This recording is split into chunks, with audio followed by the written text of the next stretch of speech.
Hi, welcome to Clutter Bravado.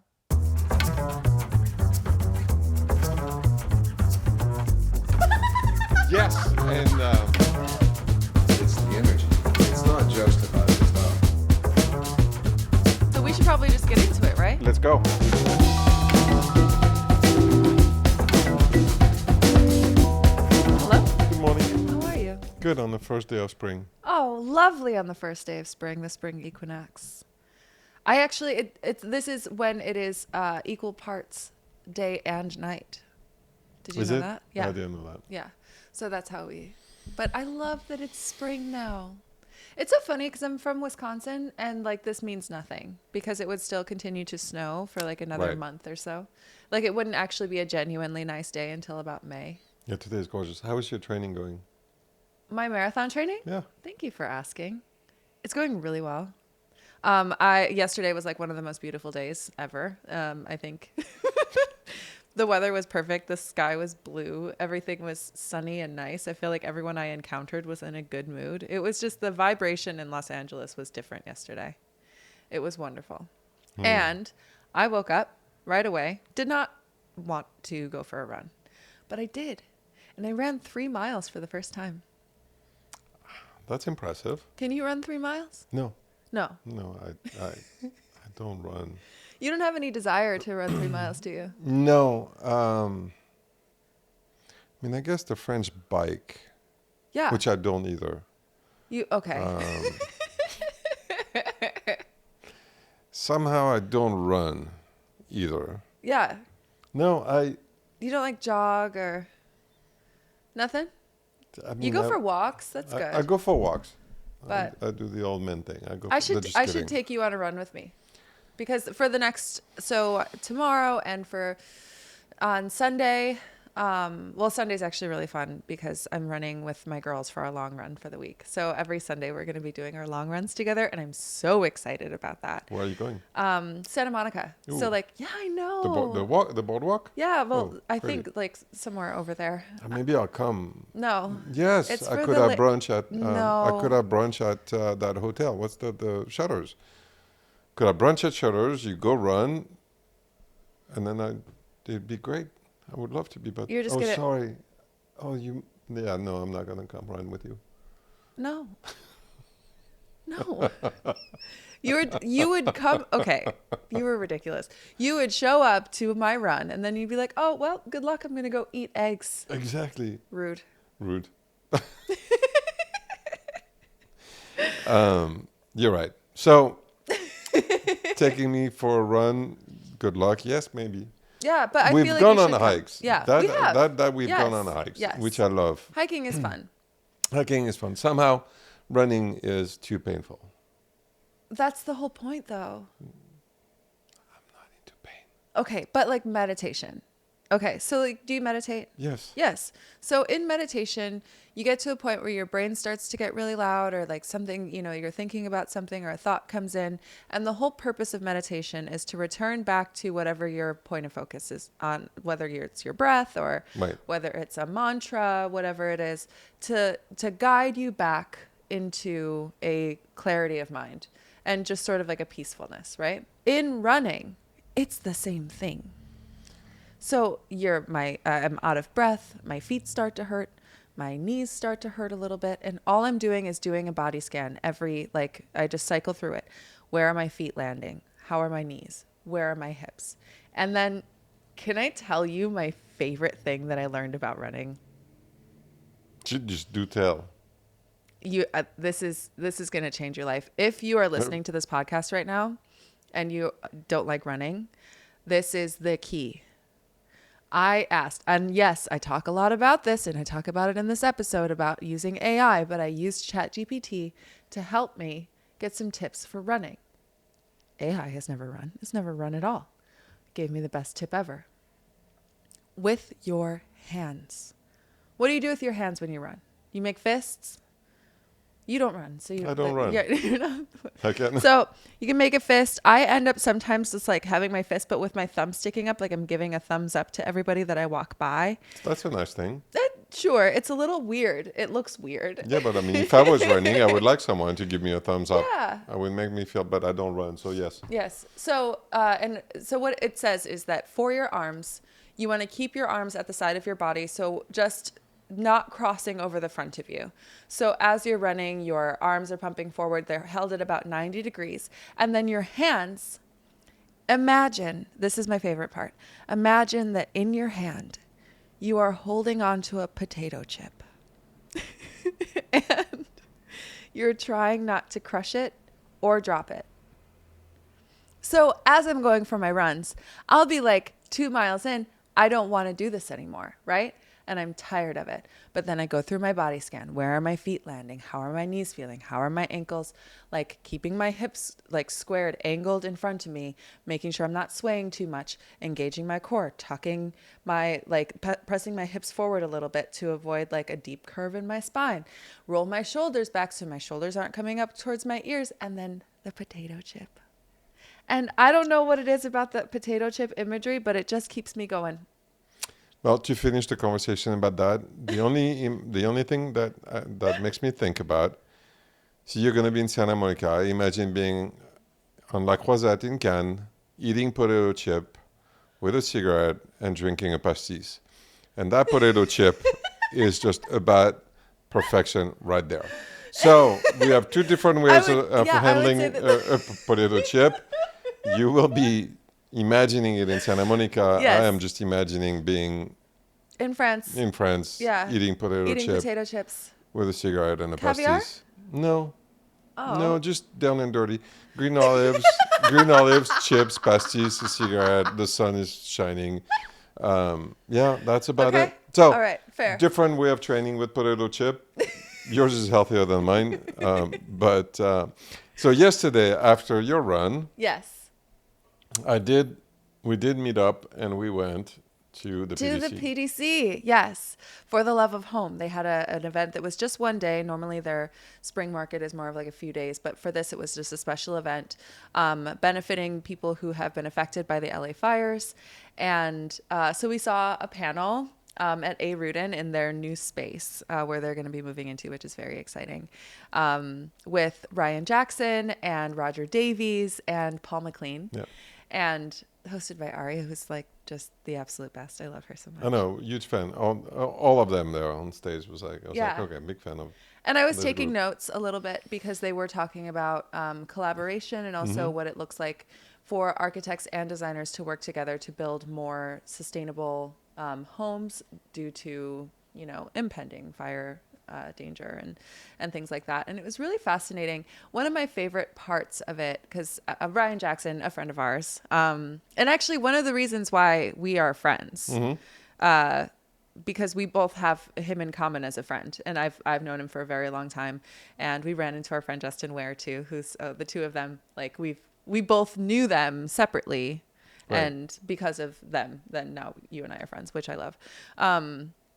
But Ryan Jackson was there, and he was talking about how the relationship between an interior designer and an architect work. And one point that he made is that for an architect, you are really creating a vision, and it is the interior designer's responsibility to maintain that vision while also creating a space for someone's lifestyle.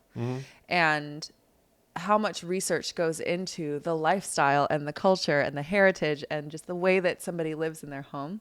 And I found that really interesting. That's sort of something that's been like going through my mind like a little hamster on a wheel all like since I saw it, because I was like, we consider it a lot. And actually in our episode today, we do talk with our guest about it as well. The lifestyle element of living in a space and the home part of it. I find it really fascinating that there are so many little facets to interior design that people from the outside wouldn't consider. Right. Yeah. And one of the examples that Ryan gave is that his the house that they were building was for an Orthodox Jewish family. And so there are certain, rituals, just like things that you do in a culture and in tradition that maybe because he's not a part of that faith wouldn't have considered otherwise. And I find that so interesting and so cool. It was really interesting. The other part of it is, to the point of creating a lifestyle. I love the fact that every designer that we have really emphasizes a lot on that topic, be it the concept of romance with Robert Staff, which was last week, right? Yeah. A great episode. And, the way you talked about romance and, when you also described that new apartment that you went and visited, that box that, had the sound, the sound was terrible. And, and it's like the tragedy that we had in January and all those people thinking about how to rebuild our community. I mean, Altadena and Pacific Palisades, and, really paying attention to those details, the lifestyle within the building. It's not just a box. It's not just a house. There's also someone living in there and having, so it's interesting because a lot of designers are really emphasizing it on that. Oh, also, so you know how I spend a lot of time on the internet, right? Noticed? Yeah, here and there. There is a trend that's coming up that I'm very excited about. And I'm not excited about trends because your home can't be a trend. Like, I mean, you can update it as you want, but something that a lot of people are doing these days is adding more molding to their walls. Yeah, that's a nice thing. Huge. It's huge. It's so popular. And I am a huge proponent of that. I'm a big fan because you look around this space at the Kimberly Denman Showroom in Koreatown at the Talmadge building. This building is old. Right. And the best thing about it is the molding and the actual architecture of the building. And I do find it really interesting too, because as we've talked about, I am looking for a new apartment and going into these very cold, empty, hollow, boring boxes that there's no love in there. There's no attention to detail that's been paid. It's really just that they're like looking for a place to, warehouse a bunch of humans. And then every once in a while you find that one special space where they didn't put the gray laminate flooring in,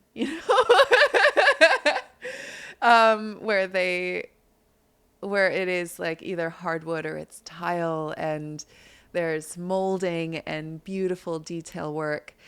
That sort of thing is just so charming. And I feel like that's really coming back. So I'm very excited about that. And since I've already been on that train, I'm excited to be able to stay on it. To stay on it. Well, that's a good thing.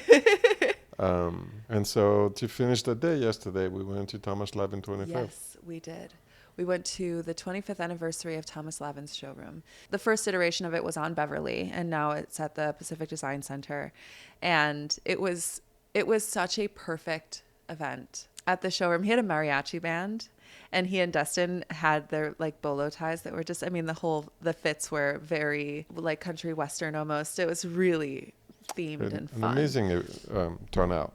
It was packed in there. It was packed, and everybody came to, I don't know, pay respect, but support him. Yeah, keep supporting him because he's been such a big supporter of our community. So it was really neat to see. He's really a keystone in the design industry in Los Angeles. And I think yesterday it was really lovely to see how many people have been, just touched by what he's doing. And it's just because he has a passion for the art of design and he has a passion for art and to support designers and creators and makers, and being able to see John Pomp and his wife there too, because they were visiting from Philadelphia, and there were a handful of designers there that had traveled to come specifically for that event, which was really lovely. And Eric Hughes came there. Yes, from Eric San Hughes from San Francisco. Francisco.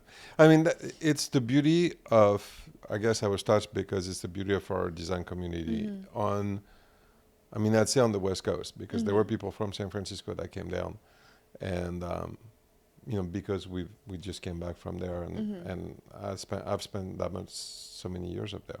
Yeah. I'm touched. I don't know. It was pretty moving. Yeah. It was really great. So we also want to say our thanks to Thomas Lavin. He supported us when we first got started. I think he's our third or so episode. Yeah. He's in the beginning, not third, but he's in the beginning. And for him to be so supportive and of what we're doing here, and we want to, pay that back too. So congratulations, Thomas Lavin, on 25 years. And thank you for all that you do for the community, truly. I mean, everyone is endlessly grateful and just... It gives me a little bit of hope and reassurance that this really is a solid network of people that love what they do and love supporting each other. And it's really beautiful to witness. And today we're interviewing someone from San Francisco Yes. that has an office down here. So it's another... Yeah, speaking of the tie-in. network, Right. the network that you've been a part of for a very long time. How long? So our guest is Kendall Wilkinson. How long have you known Kendall? Since kindergarten, 30 years ago. Amazing. I will stick to that story. Great, Thank you great. very much. You know what? Let's go with it. Let's go with that. She's had a long and really successful career. She is an incredible human being and a brilliant designer. She's not afraid to blend modern and antique furnishings together. She's a very unique style that can be more transitional and also traditional and also modern. She's really playful. She plays with color. She's bold and she's pretty fearless. So we should get into our interview with Kendall Wilkinson. We should. Okay. Let's go.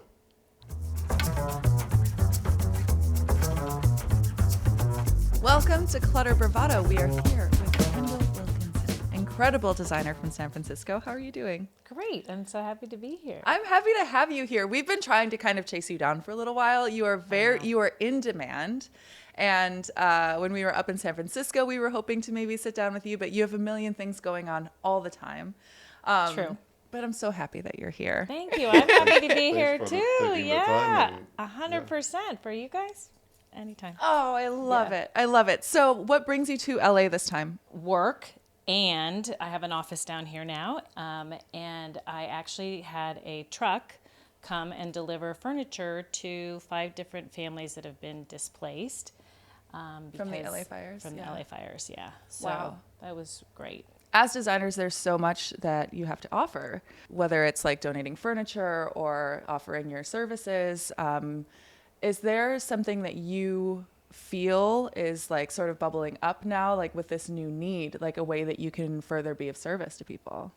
Yeah, actually, and I'm doing a few things. So offering up furniture, I used to have a couple of stores, and and a lot of it was antiques, vintage pieces, which I am finding people really are loving. Really? Yeah, because I was concerned that, this may be too traditional for them, but everyone's like, no, we want this. I don't know. I think it just feels... That's awesome. It's awesome.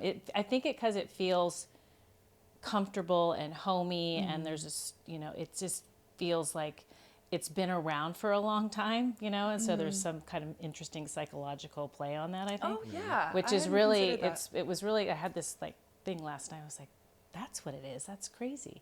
Yeah. So, so we're doing that. And then also, even if you haven't lost your home, you have damaged furniture, you have things that you need to replace, and the price of something 20 years ago, 15, 10 years ago even, is different. So we're helping them with pricing to get to their insurance companies, to help them understand the value of what they had and where they can go to refurbish it, purchase a new one.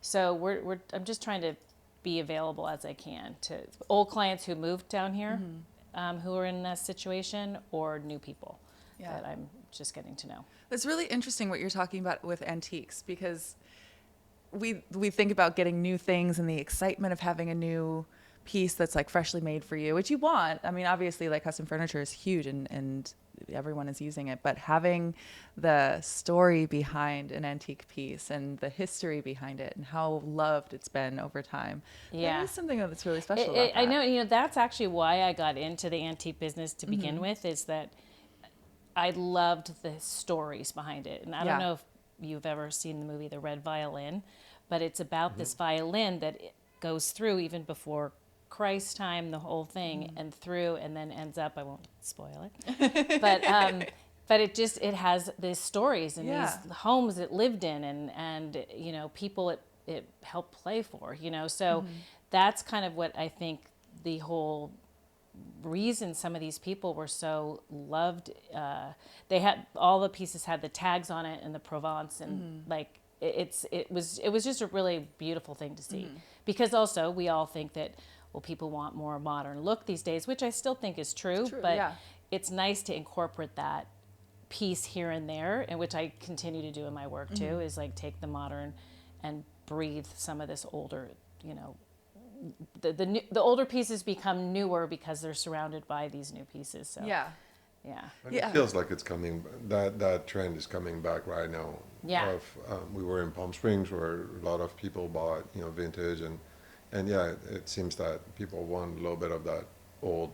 I think they do, because I think it just is, it's there's something warming about it. There's like more texture to it. The patina on it is just, it's really rich. It's like a sign of life. Yeah, exactly. Yeah. Exactly. And I don't even think people are, you know, some of the pieces I have the old keys that open the drawers or open the armoire, things like that, and they kind of love that. Yeah. Just don't want to lose the key. That's No, Right, that's we know that is just like not happy. Have you had that Yeah. experience? Oh yes. Yeah? I think that we both had we had bags of keys, of all keys, because wow. when you buy a piece and there's no key, you have to go try to look for something that's That similar, will- and then you just yeah. adjust it. Old keys are I mean, old keys are fantastic, but they are. You got to Yeah. somehow Wow. attach them. Yeah.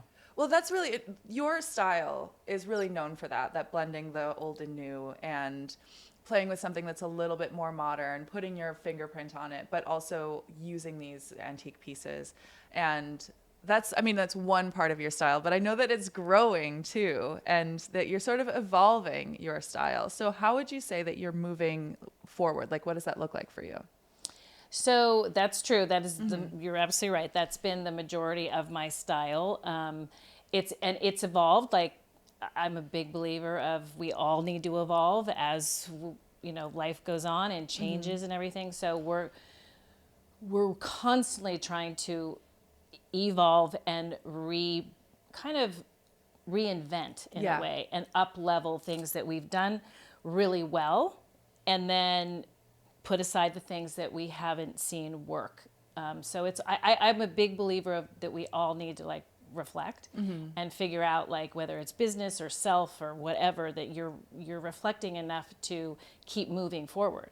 Yeah. Because things are changing, and this industry is changing quite a bit. My mother was an interior designer, and going to the showrooms and flipping through, fabric, writing things on a pad, and and literally physically always being in a showroom, or a workroom. And now a lot more is being done online and with the technology. And I feel that you have to be a little careful about that, because touching and feeling is very different than what you see on a screen. Absolutely. So, I'm doing more mentorship too with the team that I have, to build them up to understand that what they've learned in school, which is very different than what I learned, is super valuable. And it's this whole, like, looking at, like, how I did things versus how they're taught things, and how we can learn from each other.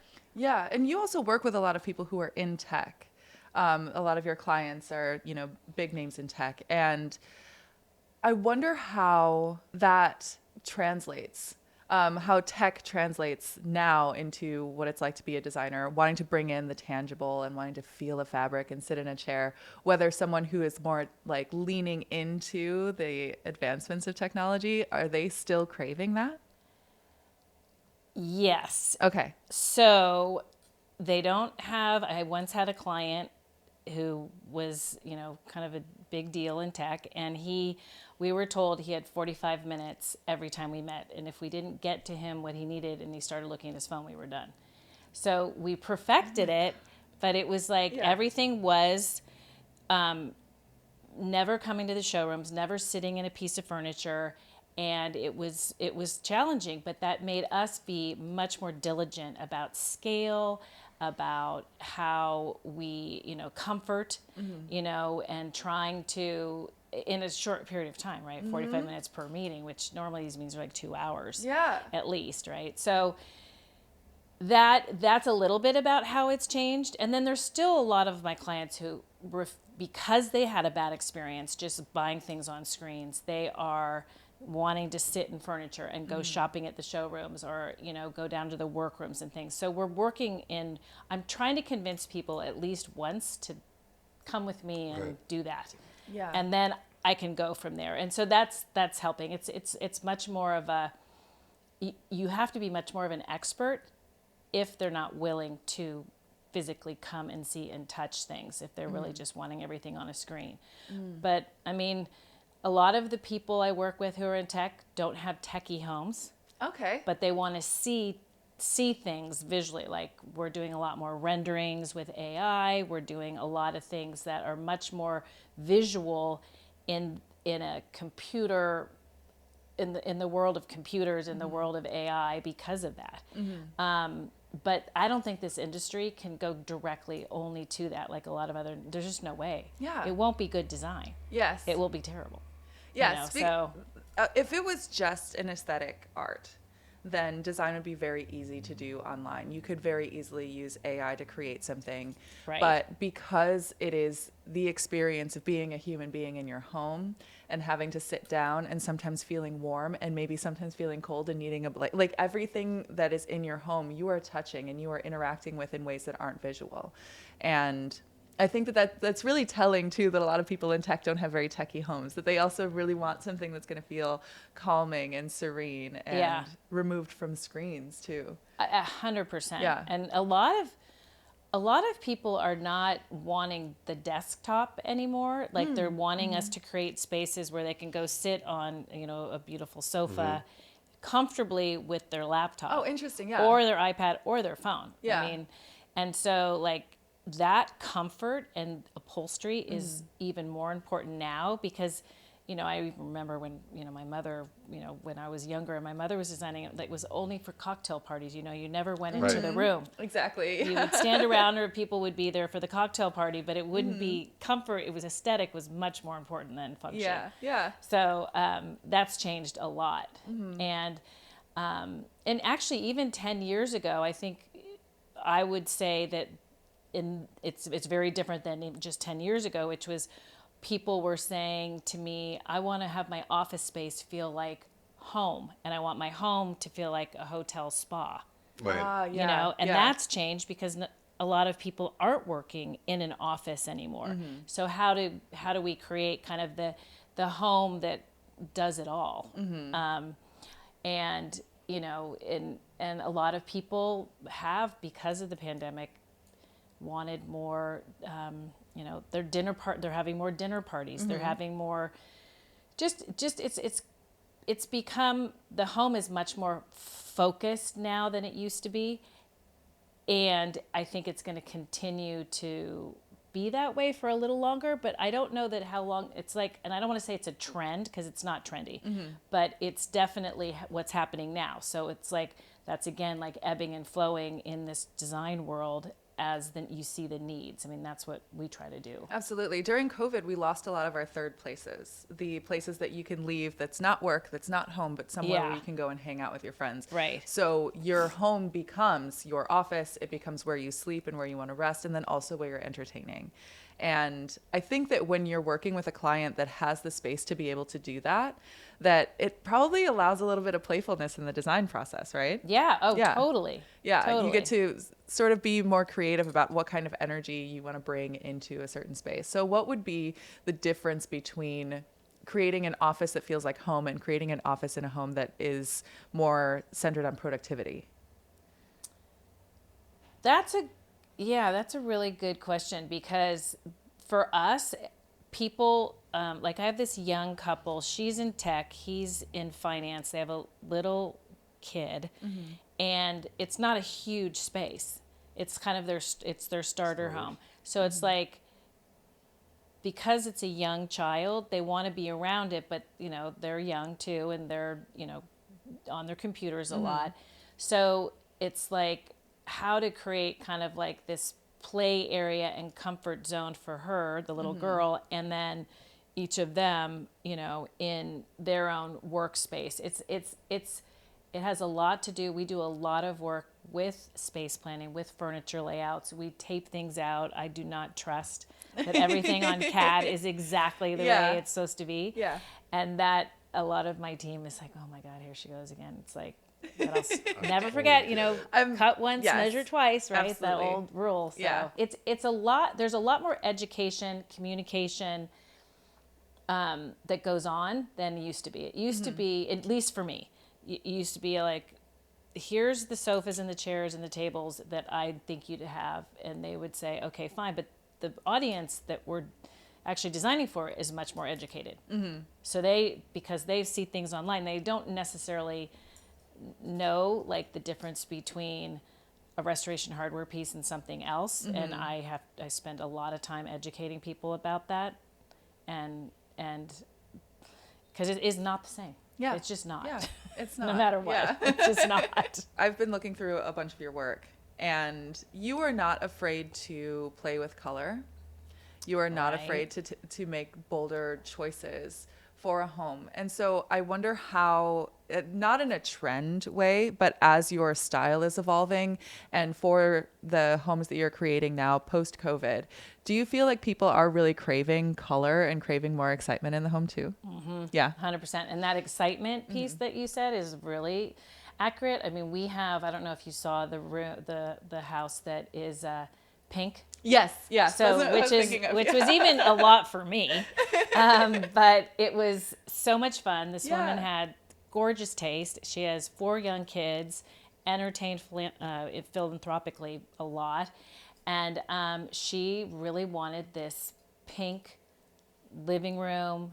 And because the living room, dining room, it was a ground up construction in the South Bay in San Francisco, or in the Bay Area, and we literally was like working off of the pink, which again is exciting. It's also challenging because you don't want to get bored of it. A lot of people don't do color all the time because they think they're going to be bored, or they're going to get sick, or it's going to be too much.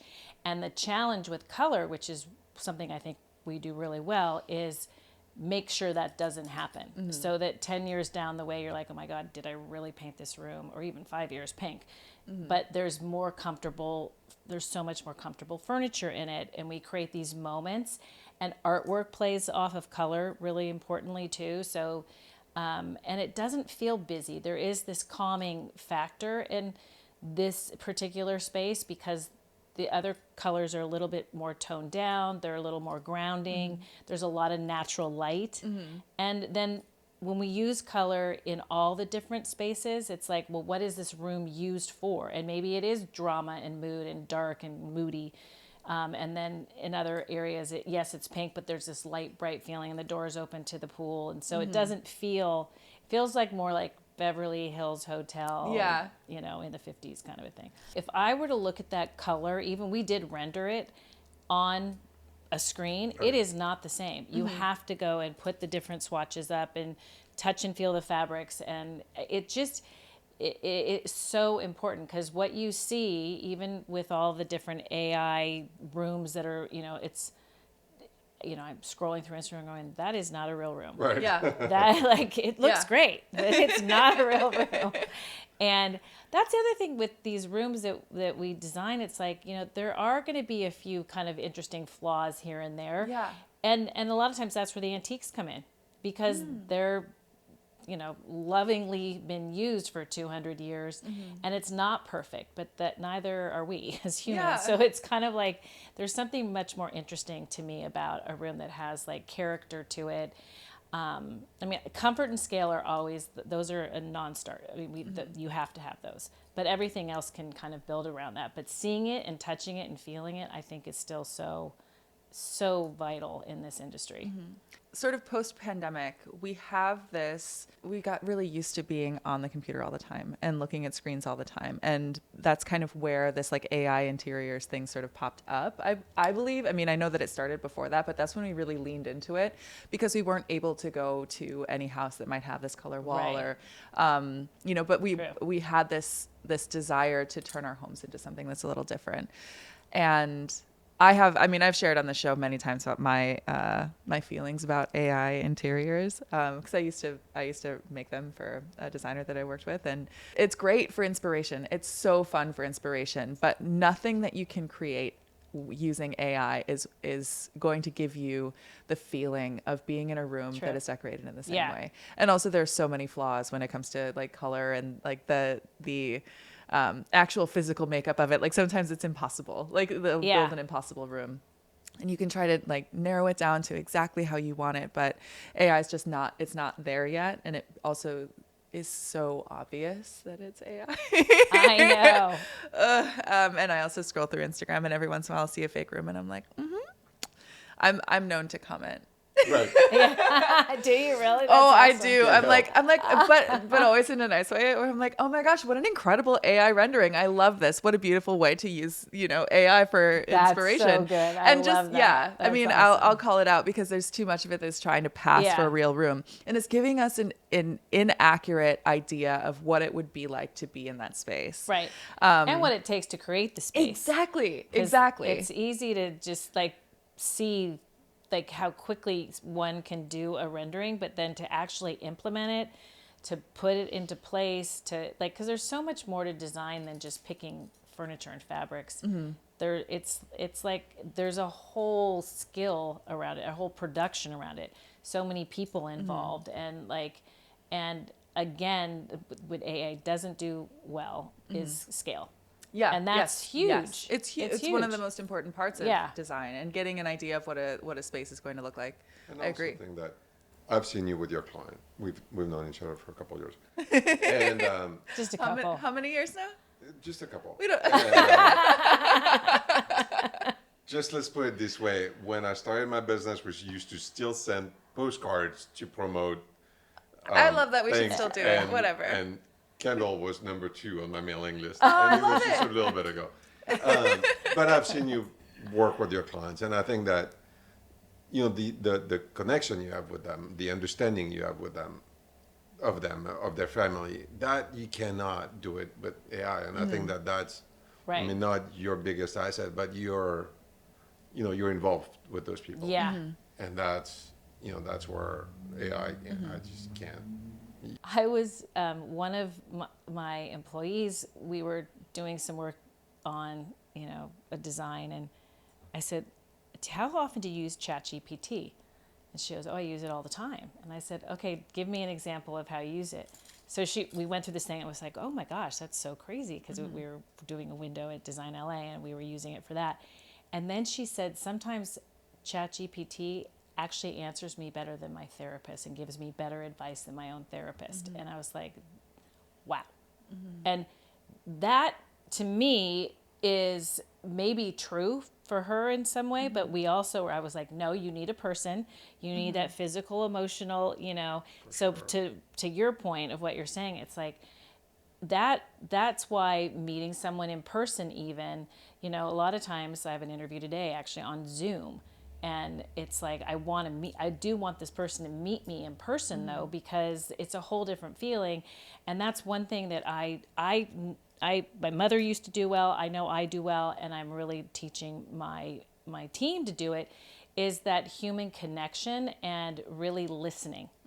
And the listening is what I know that, you listen, you hear it, and then you take your expertise of what they've said or what you think they're saying, and then you put it into practice, because in body language, and like somebody may be saying, oh yeah, this blue fabric, and it's actually a little bit of a green hue to it, and picking up on the nuances of that, versus if everybody's just chatting on a screen or over email, you cannot get, it's that, again, that whole process. This industry is about human connection, even down to going to the workroom, that Yes. the person building your chairs and like talking to them and understanding why your design may need to be a little different because they're the ones actually physically making the piece. Yes. Yeah, or I mean, I had a client here that came and sat down on the chair, and she's, it just didn't work. Her feet were not touching the floor. Now, I was able to offer, but you have to come and sit Yeah. down, and that client was just, so it's like those personal connections. I'll finish my sentence. Those connections, or that physical, part is so important. Yeah. 100%. Yeah, there is something that it's not something that you can really explain. But there is a real difference in between interacting with someone through Zoom. I know that especially during like lockdown and everything, I'm at home by myself. I'm connecting with a lot of people online. I started meeting them in person. I'm like, oh, I feel differently about you. Right. Like you might be really fun to talk to over a screen, but like I get a very different and I know I don't want to be too LA when I say this, but like vibe. Like you get a vibe from people. And but that's a huge part of being human. And when it comes to using ChatGPT, like this is a little bit off on a tangent, but using ChatGPT as a therapist or, things like that, like when you are working with AI, you're not allowing the necessary flaw of being a human being. We are all inherently flawed and nobody is perfect. And when you're talking with another person, both of you are flawed human beings and you're not setting yourself up against this expectation of perfection or the ideal of how something is supposed to be. In design, you want to get as close to perfection as you can, but you're never going to. Right. And that's what's beautiful about it, because this is a home again that you're going to live in, that like maybe you move a piece of furniture in, and within like 1 week you get a ding in something, or like you get a stain on something. That's what's great about it. That's what you want. And and I feel like that's missing when you're only working with AI or coming up with ideas via AI, that it's not allowing for that human interaction with each piece and with the space. That is really true. And this is for another topic or another show or whatever, but my son is graduating from college this year and his thesis is on exactly that. Really? How they're trying to duplicate emotions of people in AI and they can't. Yeah. Because everybody is inherently flawed. How you would respond to the same question is different than you, different than me. Right. So that's interesting. I'll let you read it when he's. Yeah, Nice. I'm really interested if one in that. can even understand it. Right. Usually there's Yeah, this. Yeah, that is really fascinating, actually. The idea that we are trying to recreate human emotion when we're like, humans have them. We could just talk to somebody. You know what I mean? We can just talk to each other. That's what I love about this podcast, though, is that the whole purpose of us creating this was so that we could start having conversations. I learn from talking to people. When someone explains something to me, I'm more likely to really absorb it. Like it's likely to stay. If I'm just reading something or just looking at something, when I have a conversation about it, that's when I learn. I feel like a lot more people are like that too than are, it's not really acknowledged that way, that we learn by talking to each other and connecting with each other. Right. There is something that's really special about that. Yes. And Yeah. that's true in to the point of design. I mean, we sit with people for a lot of time before we, again, and I try to encourage, even if we're experts, we still need to listen, because a lot of times it's like, well, I know more than you, so I'm going to put my agenda on you. But that's not how human interaction should work, A. And B, it doesn't give me the opportunity to hear really what that person's saying, because they aren't experts. They don't always know the right way to describe something. Like recently I had someone say, well, I want a chaise to be in my child's bedroom because I want to be able to go sleep in there if they're having a rough night or whatever. And then, in my head, I'm thinking what a chaise is, and I'm like, I wouldn't want to sleep on that. I mean, it's comfortable to lie down and read a book, but to sleep all night long. So then we kind of got to, what you want is actually a day bed, and we can make it. But so there's these little nuances of things that play out while you're in conversation. Yeah. And you have to be in order to get to good design, I think. Yeah. So I want to get back to you and your like your current evolution and sort of like the reinvention of what Kendall Wilkinson design looks like. So you're about to release a book, aren't you? Yes. I am. Yes. Okay. Finally. Tell Yeah. me about the book. So the book is being published by Point of Leaf Press, and it's I have to say, it's a very beautiful book. It's a great coffee table book, and it's, over 30 years of work is not in the book because that's a lot of work. And it was really very cathartic to go through and pick what I had to, because I love all the projects, most of the projects that we've done, but I only put 12 in the book. Oh wow. So it's really, it took a lot of editing. It was not an easy process. And then the theme behind the book is also women are very important in my life, like strong women. My great grandmother was a writer and a political activist, and my grandmother was an antique dealer and an artist, and my mother, a single working interior designer, and I was a single working mom for years, and my girlfriends played a big part of that. So this book is also about the strength that it, to get where I am and to even where my mother was, with the strength of the women that played a role in our lives.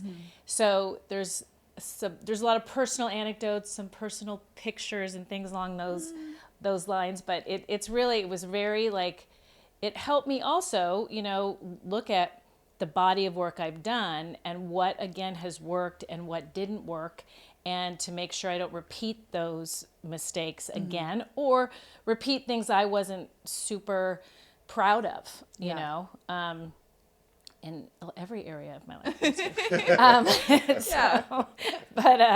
But basically it was just, it's a beautiful book, and it's coming out in May. Awesome.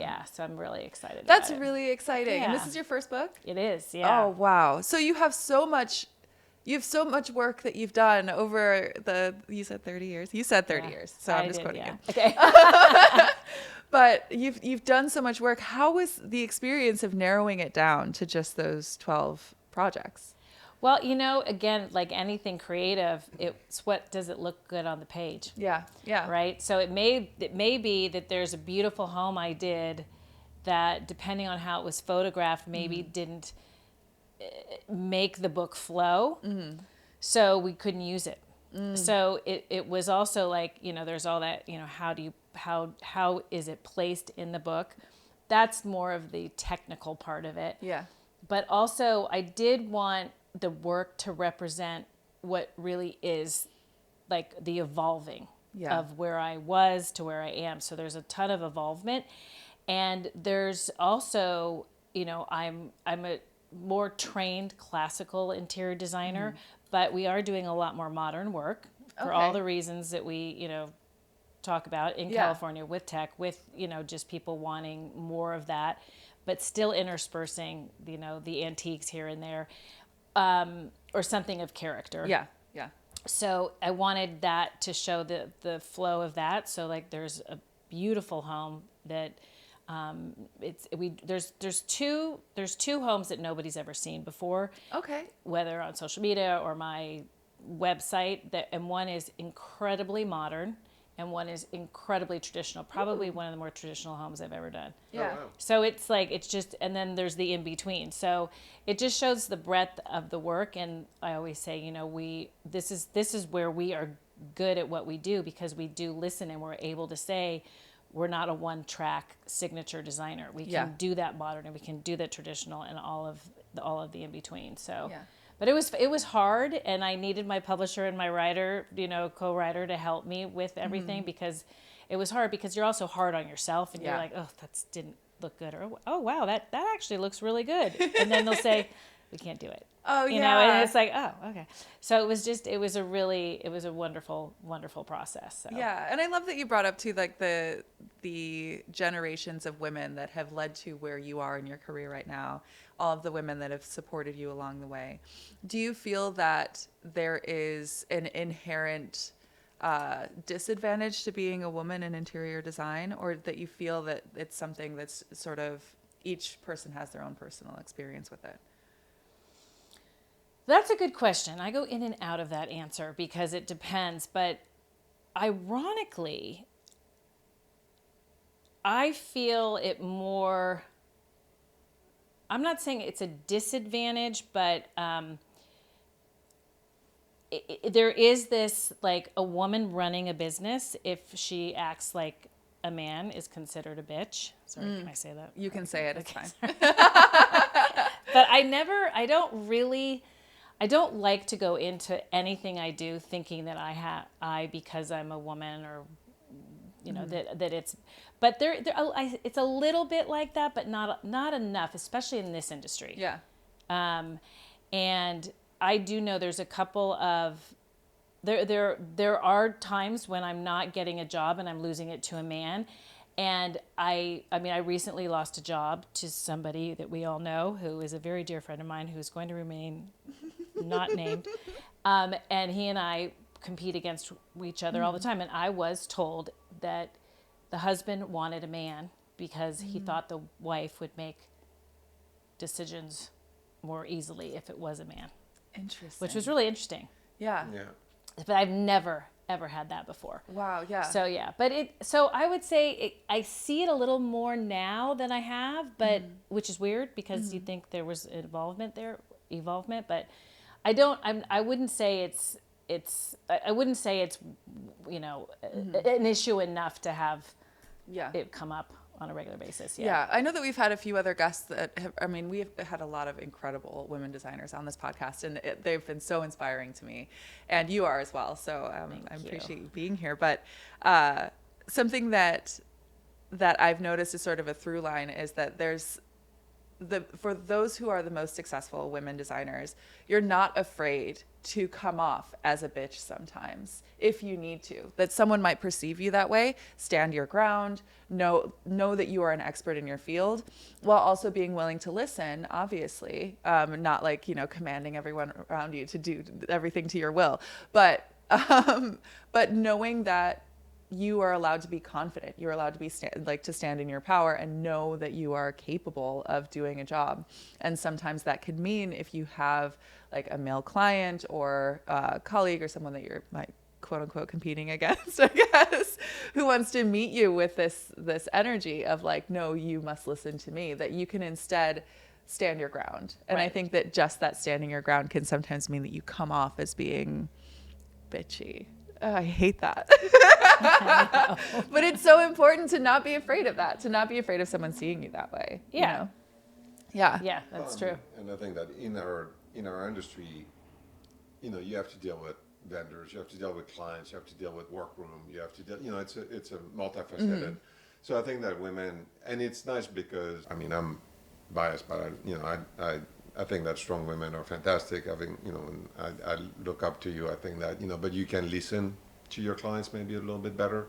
You can listen to the women a little bit better. And yet you have to be a businesswoman, because it's not an industry that's just, you know, fluffing pillows.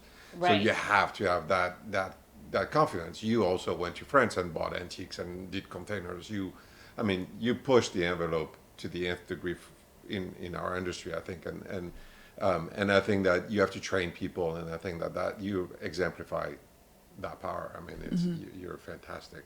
Thank you. I appreciate you know how much you know, but it's impressive. On the top floor, and there's a little teeny view of the Golden Gate Bridge, and it's blue. It's this really deep, rich blue, and a gold ceiling, and it just, like, there's something very zen about it, and I can meditate up there. And just there's a wood burning fireplace still there. Oh, wow. And so it's just beautiful, and it just feels like very calming. Yeah. You know, when you need it, but it's like it's a great space. With the fog coming in. Yeah. And, yeah. Oh, that sounds amazing. It's really cool because it is like, you know, when there's fog, you can't. It's like you're up high enough that, you know, you are literally in a cloud, and then when it's a clear day, I see the headlands and, like I said, a little teeny part of the bridge, and it's great.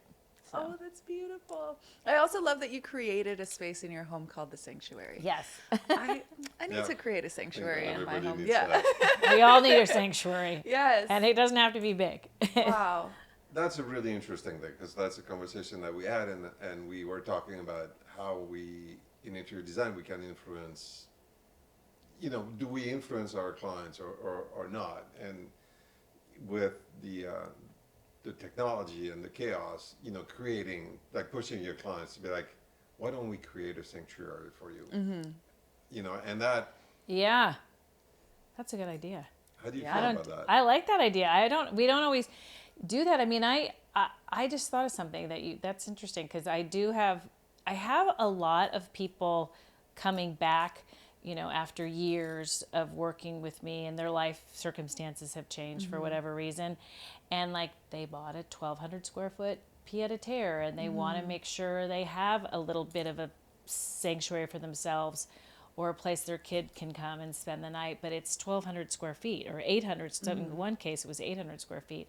But even if it's just like this kind of, your sofa and a table next to you, but it's all your favorite things, and there's somehow you're cocooned in it. I think that's a really good idea. Yeah, I think that there's, we talked about that. We talked also, I talked, like, if I had a client with a younger child, I would push them to have a bookcase in the bedroom. Yes. You know what I mean? It's Yeah. like, and I know it's like hard because I'm pushing an agenda on the client, which I'm known for that. But I'm French, I can be an asshole. And get away with it. And well, halfway. But yeah, it's interesting that we have, we can have that impact. Yeah, definitely. And that's why hopefully and you want it to be a positive impact, right? Yes. Right. Yeah. So yeah. So, all right, I'm going to get this saying. I'll give you credit for that. For the next sanctuary. For the next sanctuary. I love it. Okay. I have one more question for you. Yes. And that is, when you walk into a new space, what is the first thing that you notice? Well, so I take the architecture. I'll Yeah. say that. The architecture, whether it's a box in a high rise that, has soffits everywhere because that's where they're hiding everything, or a beautiful home with, crown molding and things. So I always take in the architecture, and I don't even see the furniture that's in the space, because I really believe that whether it's the first beginning part, the first part of the design, or the end of the design, you should go in and take a whole room in at one time. Because if you're looking at like, oh, I love the sofa, I love the table, I love the chair, and you're not looking at the whole room, that means to me it was a fail. Because that means you're picking out each individual piece that isn't all flowing together in a continuous continuity way. Yeah. So the architecture is really important. Yeah. And then I ignore typically, because you go into a space and it's got somebody's old furniture or staged furniture or something, and so I kind of have to ignore that. Yeah.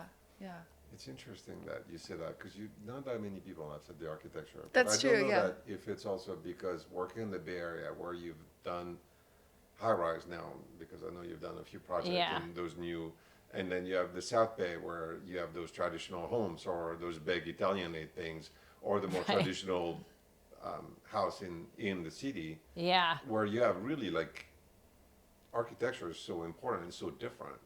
And It really is. Yeah. It is, because I don't like the two fighting against each other. And it doesn't mean in a modern box you're going to put only modern furniture. But I also think that, as even in this beautiful space, like it's a classically architecturally designed building with more modern furniture, and it looks gorgeous, right? Yeah. It's like very comforting and inviting. So I think you have to take all that in. And the other thing is that in architecture are the windows. And like when I do a home or an apartment, I should say, in New York, their window treatments are really important. But in California, they're not as important, because you're looking, you want to, from the inside out is how I design mostly in California. Yeah. But in New York, it's more like, what does this space feel like? Because your neighbor's like right there. Right there, yeah. And, it's like, how do we kind of bring you back in? So it just depends on where or even in Jackson Hole, which I do a lot of work there, it's kind of a half the window treatments are important, half of them aren't, because they're only really important for functionality, because some of these homes are in the middle of nowhere, and you want to see the Tetons, and you want to see the ranch around you and things like that. So every space is also different to the location, just even in the Bay Area, like you suggested. Yeah. So. Wow. Wow. Kendall, you're amazing. Oh my God, thank you. It has been Thank such a joy to you. have you on. I think we had like a longer conversation than we normally do. I just like really enjoy talking to you, and I've learned a lot from you. Thank you. And again, I'm endlessly inspired by you. I'm really looking forward to the release of your book. Is there anything else that you want to plug? My fabrics. Yes, yes. My fabric line, the third collection with Fabric Hut. Yeah, they're doing really well. They're very happy. Mm-hmm. So it's kind of like there are very few that are like kind of subtle. Mm-hmm. They're back to the color thing, pattern. I've taken like classic, we bought documents of classic fabrics that were very traditional in concept, but then blowing them up and jagged edging the round, like making more linear edges to more round, like flowers and things like that. So it's really fun. That's great. Yeah. Anything else in the pipeline that you can talk about in terms of Other collaboration? license work, but I can't say who. Can't say yet? Okay, All right, okay. well, But we'll lighting let you back for that. and furniture and carpets and things like that. So Nice. yeah. Nice. Yeah. I can't Yeah. wait. That's Thank you. so great. Well, thank you both. Well, I've known Laurent forever, but it's great to be here, and thank you so much. Yeah. Thank you. Yeah. Thank you.